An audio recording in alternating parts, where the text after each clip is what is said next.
Smart Paint Repair.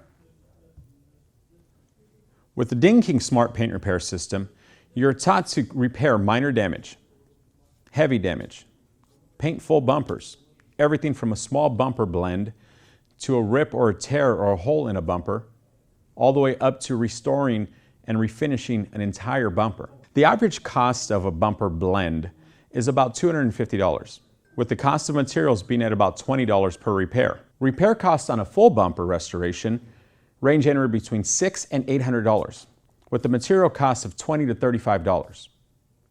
Now, an average full repair process on an entire bumper can range anywhere between 2.5 to 3 hours to about 4.5 to 5 hours. In some cases, depending on the severity of the damage, that repair process may take you an entire day. Day one of your Smart Repair training is hands-on. We start out with teaching you to locate a vehicle's manufacturer code. We then teach you how to look up that paint code in the software. We get into paint mixing, paint matching.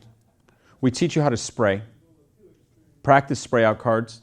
We teach you the use of your spray guns. We go through the full entire repair process from the ground up, breaking down the old paint, getting it down to the bare plastic surface, filling the surface, priming the surface, sanding, making it smooth, applying your paint, and clear coating and sealing the repair. Learning how to paint using our Smart Repair system, that allows you to get one foot in the door, whether it be a dealership or a retail job that you're looking for.